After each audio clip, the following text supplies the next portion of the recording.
Hello HEMA friends and welcome to this new video. So today I was working over the video editing of the Mortal video, which you will probably see tomorrow it seems, while I have been struck in the face by this video here, made and published by the famous karate instructor Oliver Enkamp and his brother, which is a professional MMA fighter, Oliver Enkamp. So why this video is so important to make me drop everything else and then make this video here in a rush.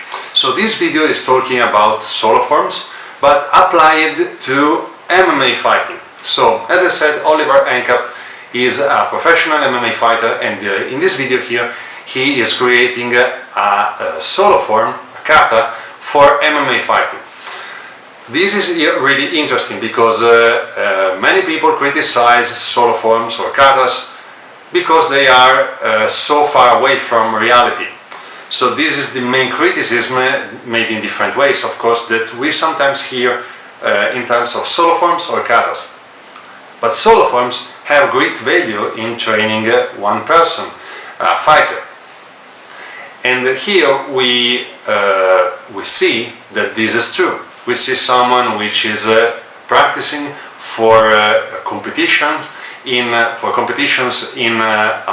combat sport environment, a really strong and hard combat sport, by the way, choosing to create some kind of kata for his practice.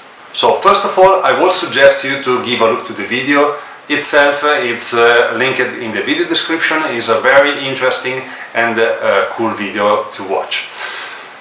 That said, so today I want to talk about my own way, which is really related to what we see in the Oliver Enkamp video, of creating my own solo forms. And I want to share this to you to make you able to do this as well.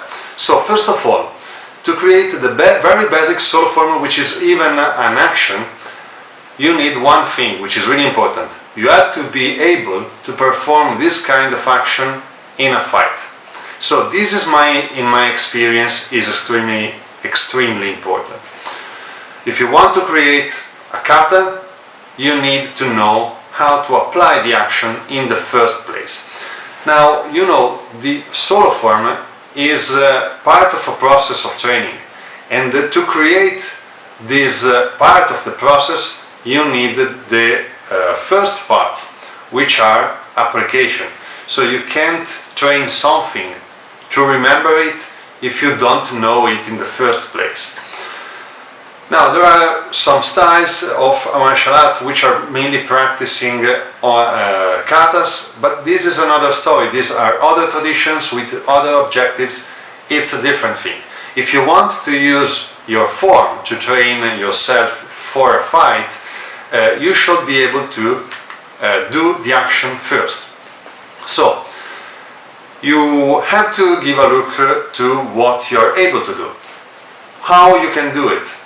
First of all, if you have a number of years of fighting, sparring and tournaments under your belt, you will probably be able to remember the action of most of your fights. In general, not the one with hard opponents, but with average opponents or lesser than average. So, if you are not able to do this, if you are not able to remember your actions, even in this specific environment, you can ask someone to shoot a video.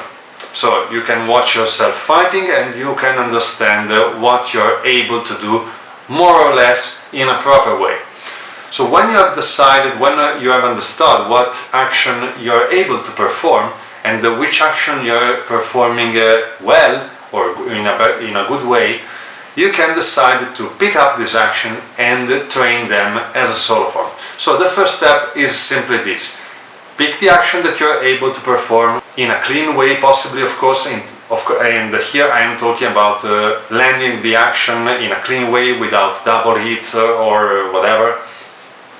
And you can start to train it by itself. Then you can improve this kind of training, and we have two different patterns for this. So the first pattern is creating a longer fight simulation. So you have your first action that you have trained, that you are training in your solo form, and then you understand that there is another action that you can perform after this one, or that can really well connect with this one.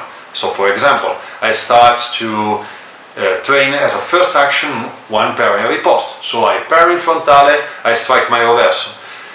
During one fight, I watch that my opponent parry my reverso and do another riposte with, I don't know, a mandrito fendente, for example. So I parry this mandrito fendente with a hanging parry, for example.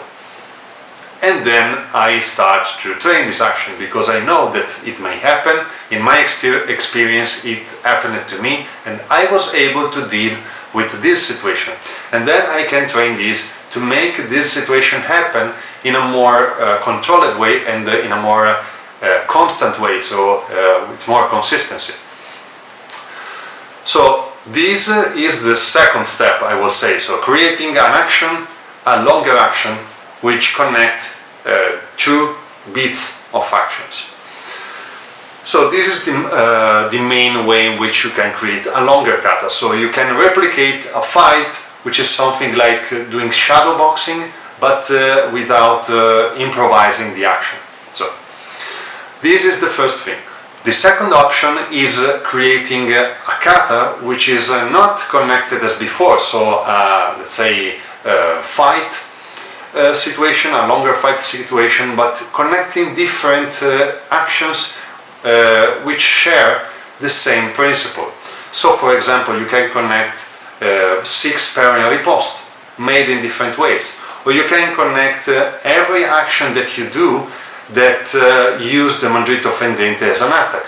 You can do parry and mandrito fendente, feint and mandrito fendente, or whatever. So you decide one criteria to connect the actions and you create your own kata.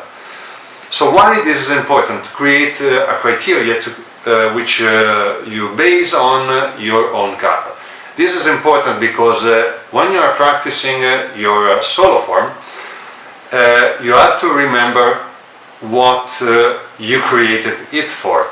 Because training the solo form, of course, is training your body in different ways. You perform different actions and you train the muscle memory and whatever. But in fact, what you are training the most is your brain.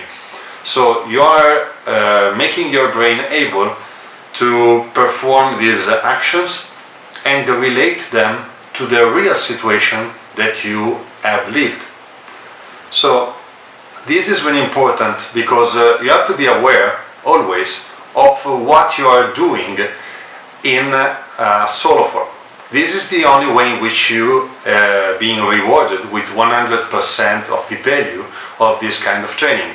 Instead, if you are not really able to understand what you are doing, or you don't remember why you created the solo form in the first place, you only receive let's say 50% of the value, or 20%, or 0% even, if you don't understand what you're doing, basically. So this is really important. Decide your criteria, even write it down, create your kata for motivation, decide which criteria you want, and then you create your own solo form. So there is also the next step of this. So you can, as I said before, you have to be aware of the actions that you are able to do, and to be aware of the criteria you create your solo form on. But you can even create a solo form for developing a new action. But you have to be again aware of something, of some important things. So first thing first, you need to start from something that you already know. So, for example, sometimes in sparring you see me doing feinted thrust and cut under the arms. That's good. Now, I want to create an action using two of the actions that I am able to do, but something that I have never applied in the first place during a fight. So, for example, I am able to do parry in frontale and riposte with a thrust toward the opponent's head. maybe I can relate this with the feint and attack, the feint and the sottano that I described before. So I can create a new action that I have never applied. Let's say that I parry the opponent mandritto, I strike my thrust, my opponent parry this thrust, and then I disengage the opponent weapon and I cut under the arm on his parry. So I am using two actions that I am able to perform, which are meant to do different things, to create a new action which is composed of these forms, but it follows a different tactics. So of course, to do this you need even more experience. You have to know the time of your actions, you have to know the theory behind what you are creating, etc, etc. So it's kind of harder to create something like this, but you, of course, with enough experience can do this. So this is basically what I wanted to share with you. So this is my experience about creating katas. It may seem something simplistic in the first place, because now you know everything, every single step, but to be honest, it's not that simple. In fact, it's not simple at all. To create a solo form that makes you perform better is not something that easy. You have to know everything, you have to know yourself, you have to know yourself in relation to different opponents, and then you take your conclusions and you create your own solo form. So remember, when you work on your solo forms, remember that you have to work over something that you are already able to do in the first place, and then you can create different variations of solo forms or katas based on the criteria that I described before, or on new criteria that you can decide by yourself. But you have to be aware of every single thing that you're doing, because remember, in solo forms it's far more important to train your mind than to train your body. So that's it, guys. I hope you will find this video useful. Remember, if you want to support me and this channel, you can check in the video description. You will find the link to my Patreon page. It's really important. Now we have a Discord channel which I am developing right now, and so if you join my Patreon community, you can also contact me directly asking me things, and I will answer as soon as possible. So that's it, guys. Thanks for watching, and as always, see you next time.